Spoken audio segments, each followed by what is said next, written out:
Être capable de surmonter cela est ce qui fait de nous ce que nous sommes. Dans un monde où les couronnes sont polies non seulement avec de l'or, mais aussi avec les médias et le pouvoir, il existe des secrets qui n'auraient jamais dû voir le jour. Mais lorsque le vivant rompt un vœu fait aux morts, l'histoire doit être réécrite. Je suis William, le fils de la princesse Diana, témoin non pas de la douleur gravée dans les livres d'histoire, mais des larmes silencieuses derrière chaque porte close. Il pensait que je resterais silencieux à jamais. Mais aujourd'hui, je vais faire écouter au monde la vérité, une vérité qui a été enterrée avec ma mère, mais qui n'est jamais morte. Et lorsque cette promesse résonnera une fois de plus à la télévision nationale, non plus un secret mais un glas annonçant l'effondrement, un nouveau chapitre commencera, non pas pour le trône, mais pour la justice. Et Camilla, elle le sait mieux que quiconque. Dans le froid silence de Kensington Palace, je suis assis immobile. Cette même pièce où ma mère m'a serré dans ses bras pendant d'innombrables nuits de solitude, pendant que mon père s'éclipsait pour des liaisons secrètes, est devenue une cage dorée, scintillante mais étouffante, résonnant des fantômes du passé. La pluie tambourine doucement sur la vitre. Chaque goutte ruisselle sur le verre comme les larmes non versées de l'histoire. Un rappel du chagrin caché sous l'éclat poli de la royauté. Aujourd'hui, en 2025, alors que le monde avance à toute vitesse, dominé par l'intelligence artificielle et l'éclat incessant des médias sociaux, aucun secret ne reste longtemps à l'abri. Pourtant, la douleur en moi persiste, intacte par le temps ou la technologie, une vieille blessure qui se rouvre chaque fois que je pense à ma mère, la princesse Diana, la reine des cœurs, adorée par des millions de personnes dans le monde entier. 28 ans se sont écoulés. Assez longtemps pour qu'une nouvelle génération grandisse en ne connaissant que le mythe de son sourire dans les vieux tabloïds, aveugle à l'angoisse qu'elle a endurée dans un palais imprégné de tromperies. Moi aussi, je suis resté silencieux trop longtemps, regardant les mensonges se calcifier en histoire, pendant que les traîtres se prélassaient dans une gloire imméritée. Camilla Parker BS, maintenant reine Camilla, a été couronnée en 2023 comme si elle célébrait une grande victoire. Mais pour moi, son couronnement marque la trahison la plus cruelle imaginable. Elle est l'intruse qui a brisé le mariage de mes parents, la voix cachée derrière les appels téléphoniques signés tardifs et les complots secrets, poussant ma mère au désespoir. Je ne lui ai jamais pardonné et je ne le ferai jamais, parce qu'elle était à l'origine du tourment de ma mère, des attaques incessantes de la presse et de la tragédie qui a mis fin à sa vie dans ce tunnel parisien. Comment le pardon peut-il exister alors qu'elle a volé non seulement l'affection de mon père, mais aussi la dignité et la vie de ma mère elle-même ? La semaine prochaine, je ferai une apparition en direct à la télévision nationale depuis le studio de la BBC à Londres, devant des millions de téléspectateurs, des citoyens ordinaires, aux dirigeants mondiaux regardant à travers leurs écrans. Pas de prompteur, pas de déclarations répétées, pas de montage soigné, juste la vérité brute prononcée du cœur d'un fils. Toute la Grande-Bretagne, et peut-être le monde entier avec des milliards de personnes regardant en ligne, m'entendra enfin révéler un vœu qui a été fait et rompu. C'était le vœu de mon père, le roi Charles III, à ma mère, chuchoté à côté de son cercueil. Camilla ne sera jamais reine. Je promets, des mots écrits de sa main tremblante, nés de la culpabilité et du regret plus tard trahi au nom du pouvoir et de la continuité royale. Cette promesse, longtemps enfouie pendant près de 3 décennies, deviendra désormais mon arme de vérité, mon moyen de rechercher la justice. Je peux déjà imaginer la réaction de la nation. D'abord, le choc comme un coup de tonnerre lorsque les gens réaliseront que la couronne de Camilla n'est pas un symbole d'amour racheté, mais de tromperie morale. Ensuite, l'indignation montera, des protestations éclateront devant le palais de Buckingham, des gros titres feront rage dans le Guardian et le Times. Enfin, la vague d'empathie suivra. Ceux qui ont pleuré ma mère en 1947 se joindront à une nouvelle génération qui la salue comme une icône féministe. Mais je n'ai pas peur parce que je ne suis pas simplement le prince William, l'héritier accablé par le devoir, mais le fils de Diana, l'enfant d'une femme qualifiée de présence gênante au sein du palais, traqué jusqu'à sa mort dans ce sombre tunnel de l'Alma en 1997, une mort encore entourée de soupçons d'ingérence puissante. En cette nuit trempée de pluie, je serre une vieille photographie d'elle, son sourire radieux, mais ses yeux assombris de douleur comme si elle chuchotait « Parle, mon fils !» Mon cœur s'emballe, non pas d'anxiété face à la couronne qui m'attend, mais avec le courant ascendant de la libération, comme les rivières qui gonflent après une tempête, brisant tous les barrages du silence. Après des années de calme forcé et de chagrin refoulé lors des cérémonies royales, je vais enfin parler. Le monde doit écouter et tenir compte du véritable coût de la trahison, non seulement dans les palais, mais dans tous les coins de la vie humaine. Mes émotions s'agitent sauvagement, la fureur entrelacée de compassion, la colère envers mon père pour avoir trahi sa promesse, la tristesse pour ma mère qui est morte sans justice, et même la pitié pour Camilla prise au piège par le système même qu'elle a manipulé. Pourtant, mon cœur ne peut lui accorder le pardon. Ce n'est pas une rébellion pour le plaisir de la rébellion, c'est un plaidoyer pour la vérité et la rédemption.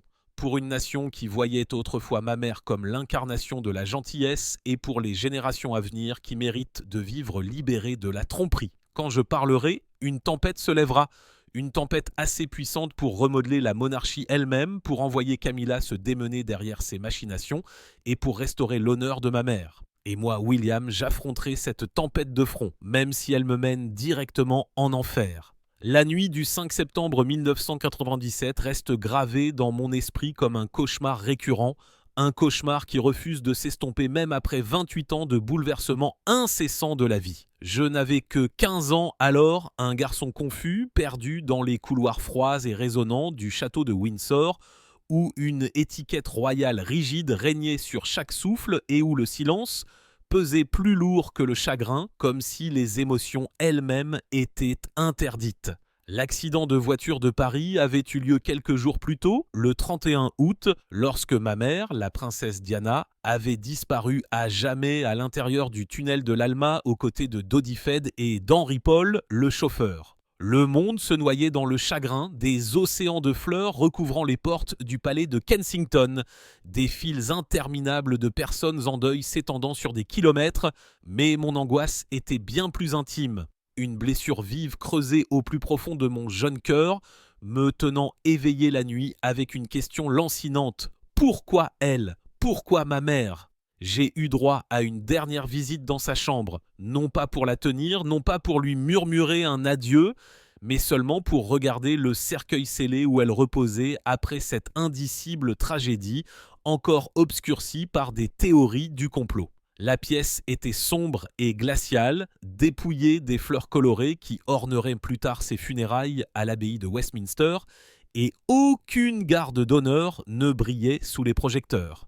Il n'y avait que moi, seul dans un silence étouffant, entouré du léger arôme du bois poli, se mêlant à son parfum familier de lavande, le parfum qui autrefois m'endormait pendant ces histoires du soir. Mon cœur battait la chamade dans ma poitrine et des larmes coulaient incontrôlablement sur mes joues, éclaboussant la pierre froide sous moi. Un vieux garde qui avait servi la maison royale depuis ma grand-mère, la reine Élisabeth II, s'approcha tranquillement, son visage buriné serré de chagrin, ses yeux rougis par l'émotion, rare dans le monde de la discipline royale. Il me tendit un morceau de papier plié, sa voix tremblant presque en un murmure, comme s'il craignait d'être surpris à trahir le protocole. « Pas à garder, Votre Altesse, juste à voir, je l'ai trouvé dans le cercueil de la princesse Diana. » Sous la lumière vacillante, j'ai reconnu l'écriture de mon père.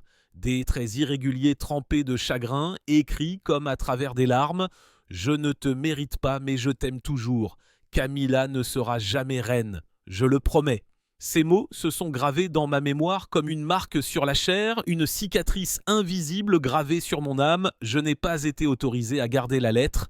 Elle a été immédiatement confisquée comme s'il s'agissait d'un secret dangereux qui pourrait détruire la monarchie s'il était révélé. Mais la promesse est restée vivante en moi, pulsant dans mes veines, me coupant comme un couteau un rappel nocturne de la trahison. Je me souviens m'être agenouillé à côté du cercueil, pressant ma main tremblante contre le bois froid, pleurant silencieusement pour ne pas offenser le protocole royal. Ces règles creuses qui avaient longtemps étranglé notre capacité à faire notre deuil.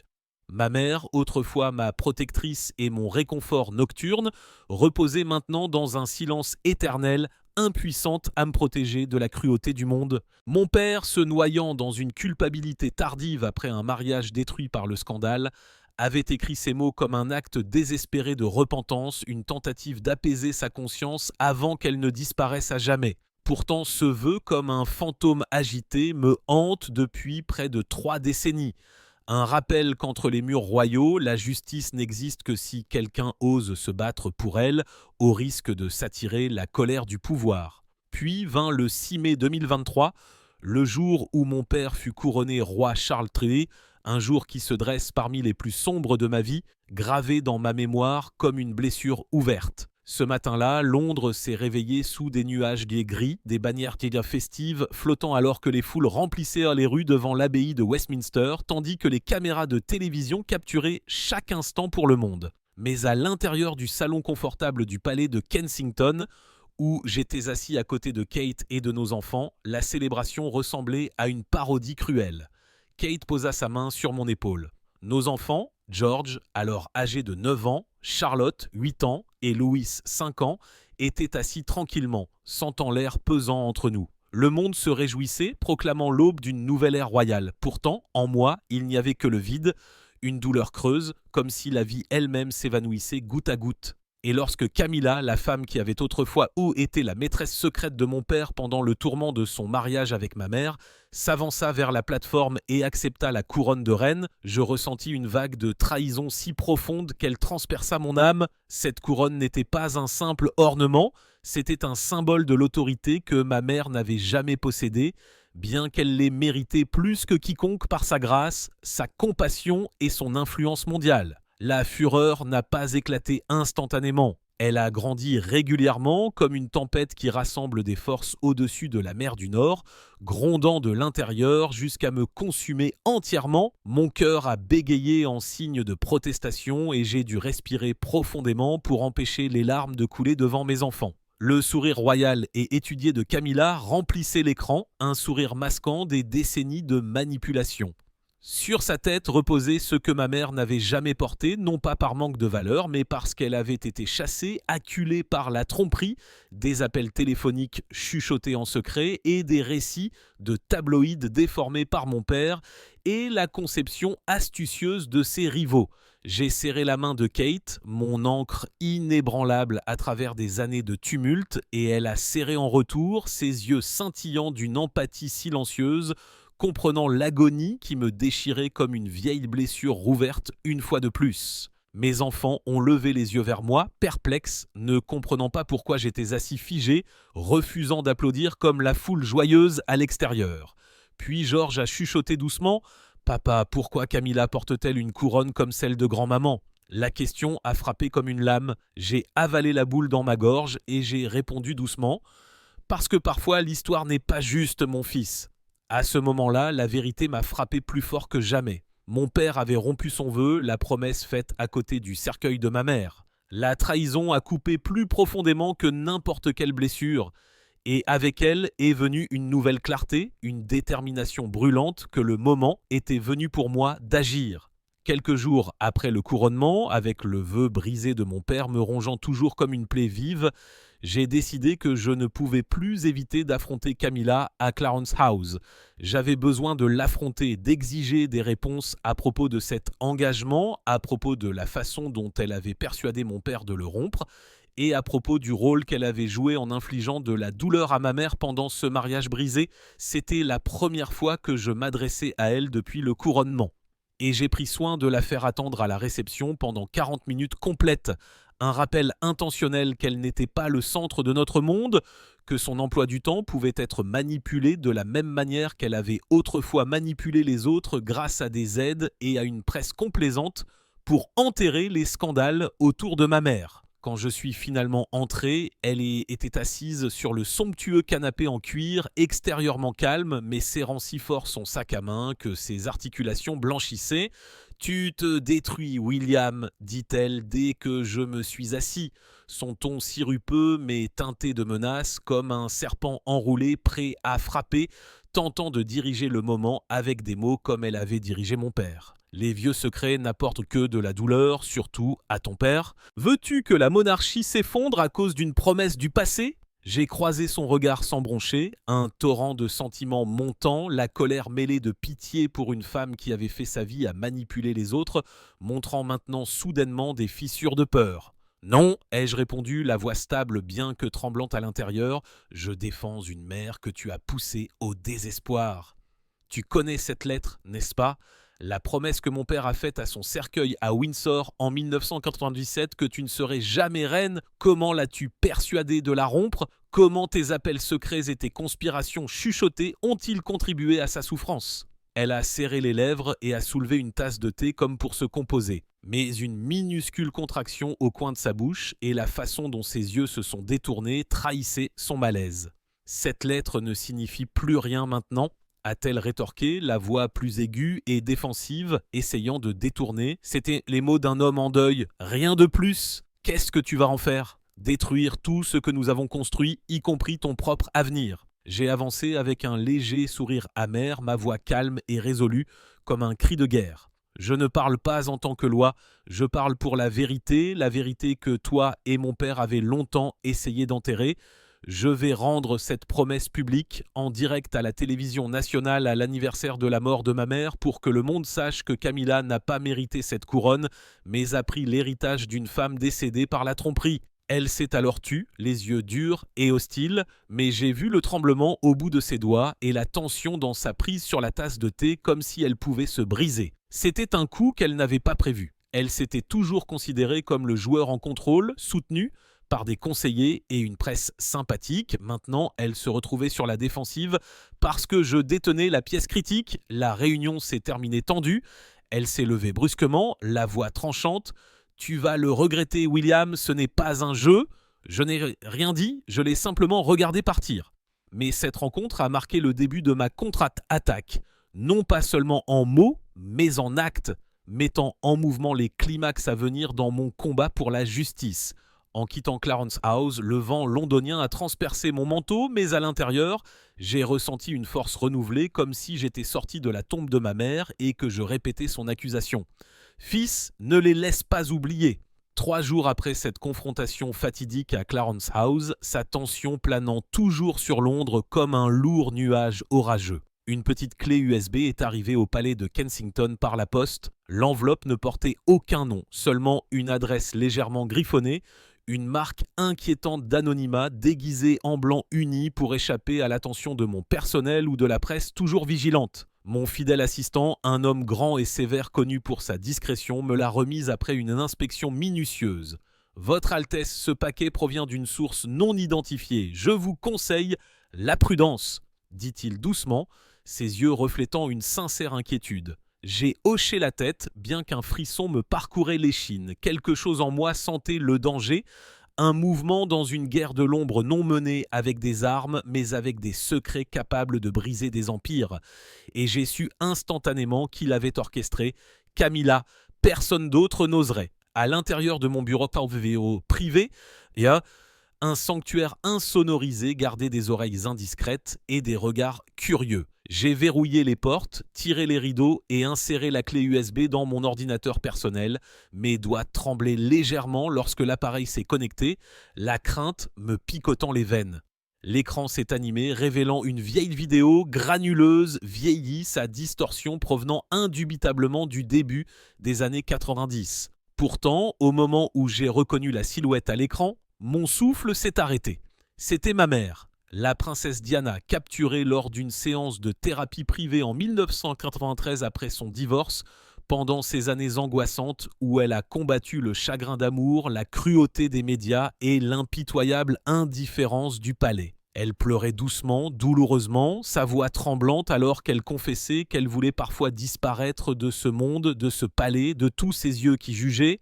Elle parlait de trahison, de solitude et de l'obscurité qui l'avait poussée au bord de l'abandon. Assise en face d'elle se trouvait un homme avec un doux accent français, peut-être Aznat Khan, ou un autre confident en qui elle avait confiance, l'incitant à libérer sa douleur. Les images étaient déchirantes d'intimité, trop brutes, trop humaines et bien trop faciles à transformer en saleté de tabloïd. Si elles étaient divulguées, elles pourraient démanteler tout ce que le monde révérait en elle, transformant la princesse du peuple en un spectacle de souffrance. Quelques instants plus tard, mon téléphone a vibré violemment, l'écran s'illuminant avec des messages anonymes provenant d'un numéro intraçable. Chaque texte a frappé qui ont été infamés comme un poignard. Si l'interview est diffusée, la vidéo est envoyée à 6 grands journaux, dont le Daily Register. Ne nous forcez pas la main, une image fixe du clip était jointe. Diana à mi-chemin, sa douleur figée dans le temps. Mon sang a bouilli. Je n'avais pas besoin de demander qui était responsable. Une seule femme avait militarisé la presse avec une telle précision dans les années 90, transformant la vérité en poison, orchestrant des campagnes de dénigrement qui dépeignaient ma mère comme instable et hystérique. Camilla, elle n'attaquait pas mon titre, mon statut, ni même moi personnellement. Elle a frappé quelque chose d'infiniment plus sacré, le seul souvenir que je ne pourrai jamais défendre.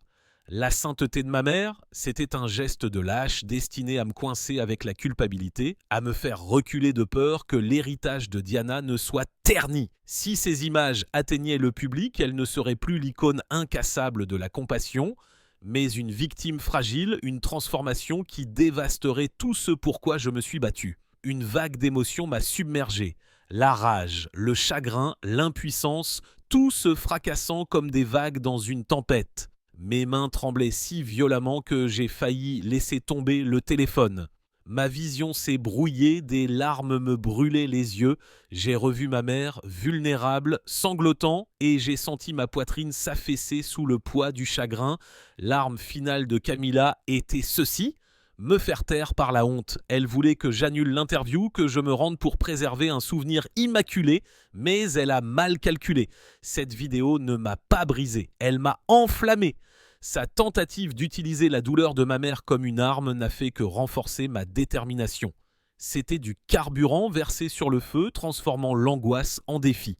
Dans mon esprit, je pouvais déjà l'imaginer dans son salon de Clarence House, riante avec arrogance avec son cercle d'aide, croyant qu'elle m'avait une fois de plus déjoué, le même petit William qu'elle pensait pouvoir contrôler. Mais son illusion montrait des fissures. Elle ne réalisait pas que ce geste, cet acte de désespoir serait sa perte parce que je retournerais sa propre arme contre elle.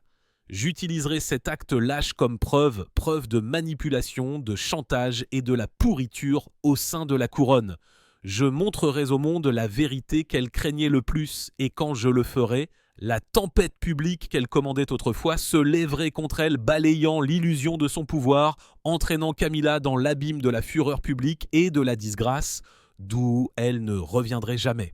Quelques jours après la vicieuse contre-attaque de Camilla, j'ai refusé de reculer. Au contraire, j'ai avancé avec la férocité de quelqu'un qui s'est réveillé d'un long sommeil, prêt à se battre avec une force renouvelée. Dès le lendemain matin, j'ai appelé le contact de la BBC, un vieil ami producteur qui avait géré les programmes royaux, et j'ai parlé avec une clarté inflexible. Pas de censure, pas de montage. La diffusion se déroule intégralement de la promesse de mon père aux retombées. Pendant que je parlais, j'ai rédigé une déclaration interne formelle à mon bureau et je l'ai envoyée aux principaux journaux britanniques, le Times, le Guardian et même le Sun. Ces médias qui avaient couvert ma mère pendant des années avec un avertissement sévère joint. Toutes les images privées de la princesse Diana divulguées après cette diffusion seront traitées comme une diffamation du défunt. La famille Spencer et moi intenterons une action en justice complète, civile et pénale jusqu'au bout. J'ai fait envoyer cette même déclaration par livraison spéciale directement au bureau de Camilla, une provocation délibérée qu'elle ne pouvait ignorer. Ce n'était pas un simple bluff, j'ai invoqué les protections légales pour un héritage qu'elle ne pourrait jamais légitimement revendiquer.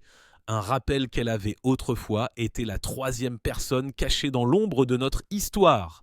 Elle pouvait posséder une couronne et une cohorte d'aides loyaux. Mais j'avais les Spencer, la famille de ma mère, avec des figures comme le comte Charles Spencer qui avait parlé ouvertement à ses funérailles et des équipes juridiques de haut niveau prêtes à transformer tout dénigrement en preuve, prêtes à être présentées devant les tribunaux. Je l'ai imaginé en train de lire la lettre dans une pièce privée, les couleurs s'effaçant de son visage, la fureur se transformant en peur alors qu'elle jetait le papier de côté et aboyait des ordres au téléphone. « Il faut l'arrêter !» La folie, ai-je imaginé, rampait au bord de son calme. Des nuits blanches, des accusations murmurées d'un traître, William arpentant le palais comme une figure hantée. J'ai agi rapidement. J'ai convoqué les avocats de la famille, l'équipe d'élite des Spencer, en leur demandant de préparer des dossiers de litige couvrant les violations de la vie privée et les allégations de diffamation du défunt. En même temps, j'ai contacté des spécialistes de la cybersécurité du MUI5 et des entreprises bancaires privées pour retracer l'origine de la clé USB, des empreintes digitales sur l'enveloppe aux journaux IP derrière les textes menaçants. Ce n'était pas une simple querelle. C'était une guerre royale souterraine où chaque action nécessitait une précision médico-légale et une armure juridique pour éviter les dommages auto-infligés. Camilla pouvait commander le pouvoir de la couronne et profiter du bouclier de mon père. Mais j'avais la vérité et le soutien du public, des leviers qui pouvaient la forcer à la ruine, attiser l'indignation du public et défaire son emprise sur la raison. Dans les jours tendus avant la diffusion, j'ai trouvé réconfort et résolution dans ma famille.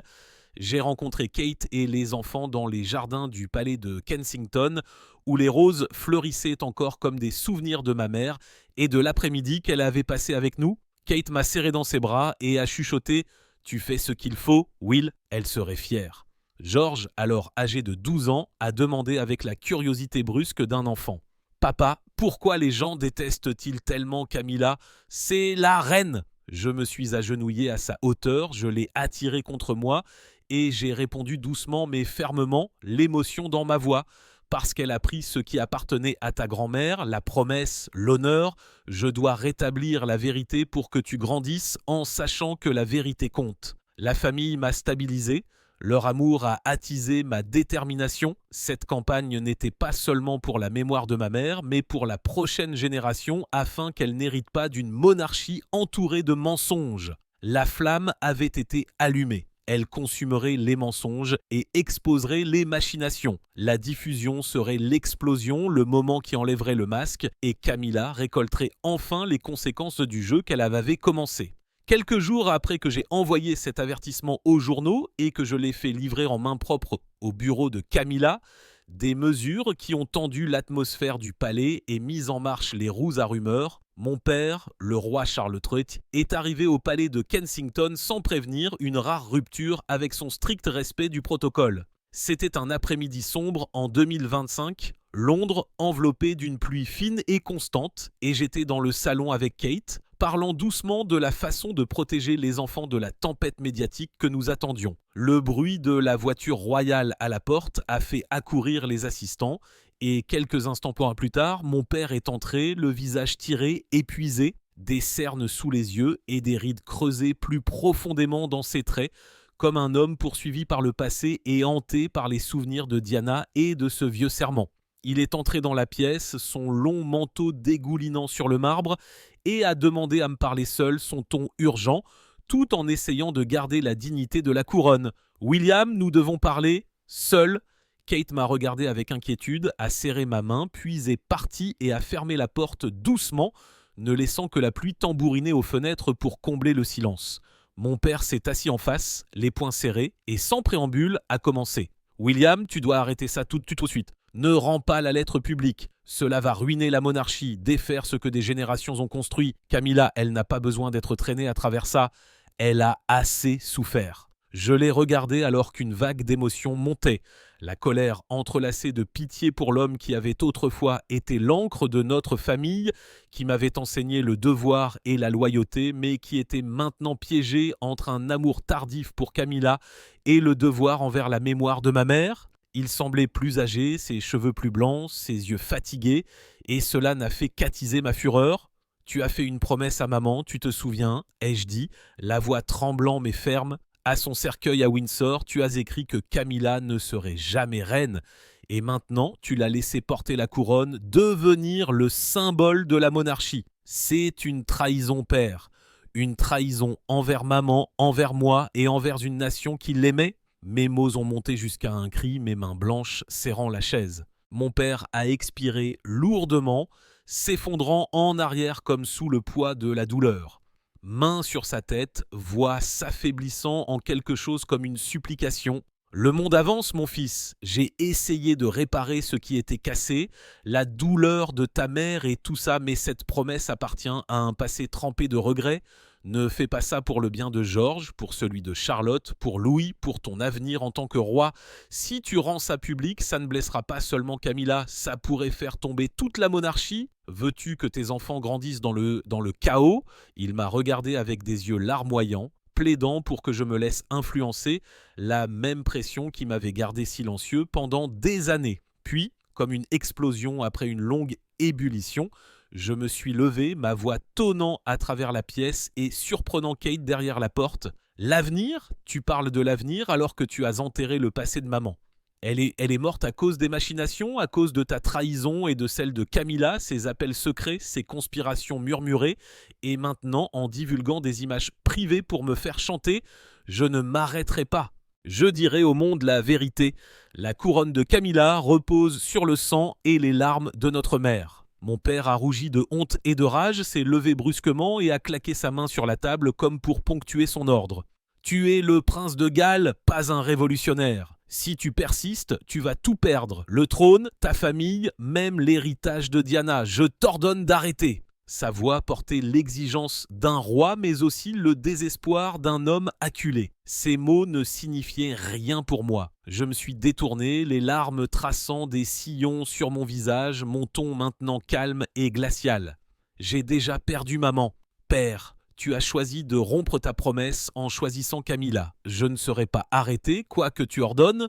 Il est resté debout pendant une longue inspiration, lourd et vaincu, puis s'est retourné et a quitté la pièce sans un regard en arrière, la porte se fermant comme la fin d'une époque. Après ce moment, je savais que rien ne m'empêcherait de passer à l'antenne et de tout révéler, quel qu'en soit le prix. Le jour de la diffusion est arrivé comme une bombe à retardement, sa pression étouffant chaque couloir du palais de Kensington. Je me suis réveillé avant l'aube, le cœur battant, les paumes moites, malgré le froid qui recouvrait Londres.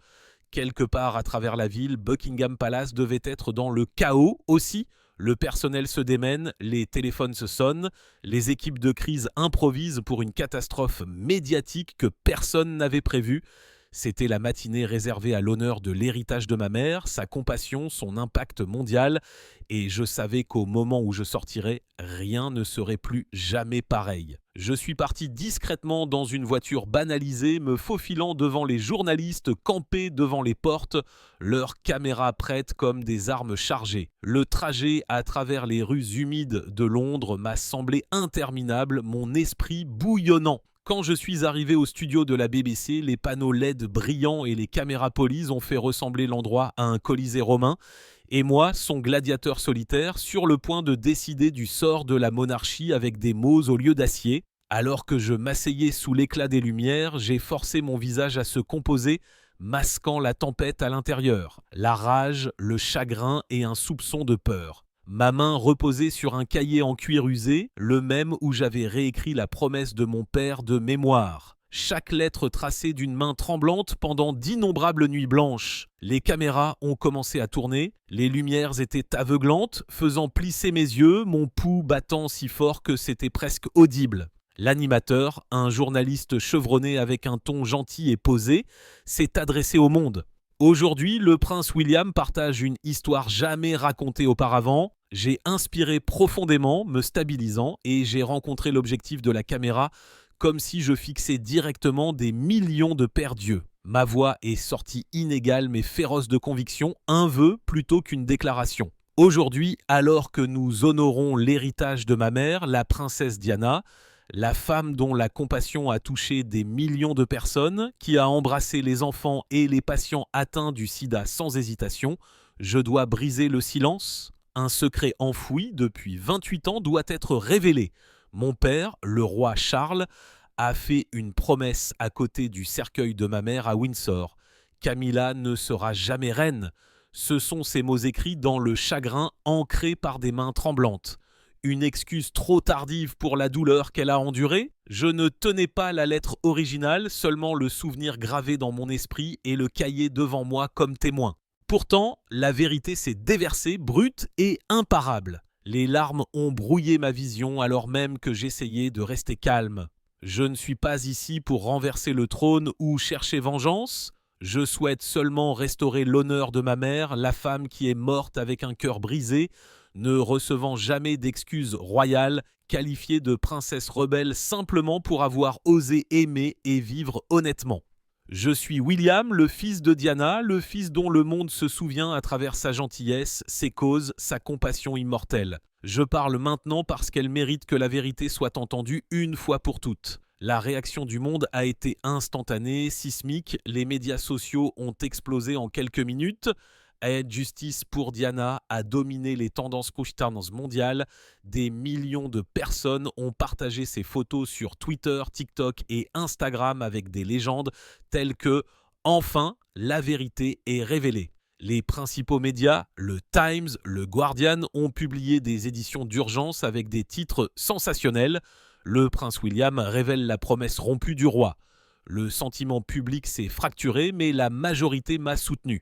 Les sondages ont montré un soutien de 65%.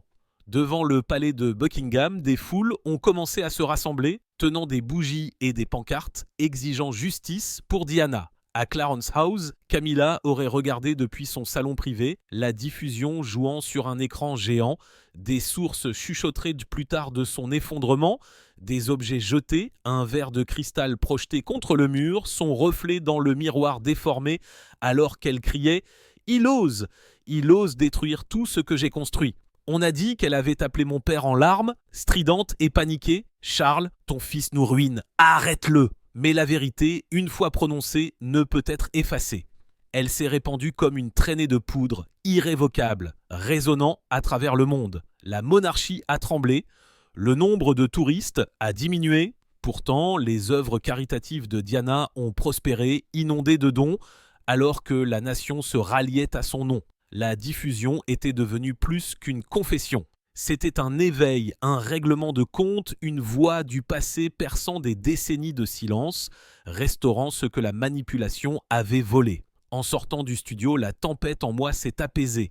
Mon cœur était encore lourd, mais quelque part au fond de moi, j'ai ressenti la paix, une croyance inébranlable que ma mère, depuis sa tombe, souriait. Camilla a disparu de la vue du public pendant près de 4 semaines après la diffusion. Elle n'a assisté à aucun engagement, aucun thé, aucune visite caritative, aucune tournée, disparaissant comme un fantôme à l'intérieur de Clarence House, comme si elle essayait de surpasser la tempête qui battait la monarchie. Dehors, la presse tournait comme des vautours, tandis que des foules furieuses exigeaient abdiquer la couronne. Selon des initiés du palais, elle a passé ses semaines enfermée dans ses quartiers fortiers privés, vivant de sédatifs, sans sommeil, regardant les images d'actualité en boucle avec des yeux vides et murmurant à ses conseillers « Tout était de sa faute ». Pendant ce temps, mon père, le roi Charles, a été admis à l'hôpital sous l'explication officielle de l'épuisement et de l'hypertension artérielle.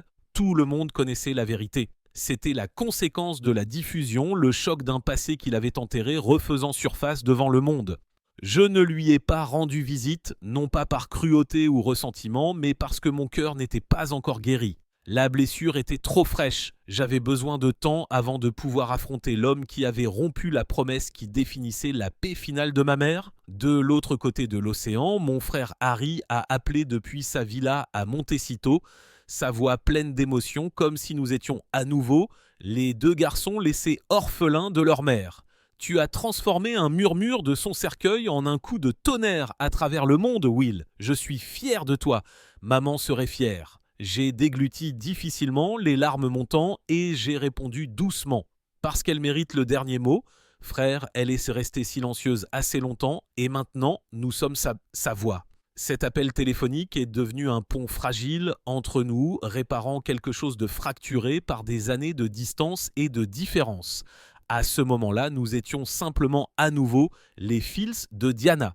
Quelques jours plus tard, j'ai emmené George, mon aîné, alors âgé de 12 ans, à la chapelle de Windsor. L'air à l'intérieur était calme, un monde à part du chaos extérieur. La lumière du soleil traversait les vitraux, brillant sur le vieux sol en pierre, tandis que le léger parfum de lys persistait comme si le passé lui-même respirait. Nous avons marché le long du chemin tranquille sous les arbres, et George a levé les yeux vers moi, ses yeux grands ouverts d'émerveillement. Grand-maman était vraiment une reine, papa. Pourquoi tout le monde parle-t-il autant d'elle? Je me suis agenouillé près de la tombe de ma mère, une simple pierre marquée par sa photographie, ce sourire radieux figé dans le temps, et je l'ai serré contre moi. Non, mon fils, lui ai-je dit doucement, la voix tremblant, ta grand-mère n'a jamais porté de couronne. Mais elle est la raison pour laquelle la couronne n'a jamais signifié quelque chose, la raison pour laquelle elle avait de la valeur, elle lui a donné de la compassion et du courage contre l'injustice. J'ai placé mon cahier en cuir sur le rebord de pierre sous son image. Sur sa couverture, j'avais gravé 6 mots pendant d'innombrables nuits blanches. La promesse, pas besoin d'encre. Ce n'était pas seulement un souvenir, c'était un symbole de justice, un rappel que les vœux écrits dans l'âme ne s'effacent jamais. L'histoire se termine là. Pourtant, l'héritage de Diana perdure, une flamme qui refuse de mourir, éclairant les coins les plus sombres de l'histoire royale. Camilla, consumée par son effondrement, souffrant, dit-on, de crises de panique et de longues périodes d'isolement, s'est estompée dans les ombres qu'elle utilisait autrefois pour manipuler les autres, défaite par le même public qu'elle courtisait autrefois. La justice, en fin de compte, n'a nécessité ni effusion de sang, ni verdict du tribunal, seulement la vérité prononcée avec courage et le poids inébranlable de la conscience. Et moi, William, j'ai finalement trouvé la paix pour ma mère, pour la nation et peut-être pour l'âme de la monarchie. Que pensez-vous de cette histoire ? Partagez vos réflexions avec nous dans la section des commentaires. N'oubliez pas d'aimer, de partager et de vous abonner pour en savoir plus. Cliquez également sur la prochaine vidéo qui s'affiche sur votre écran.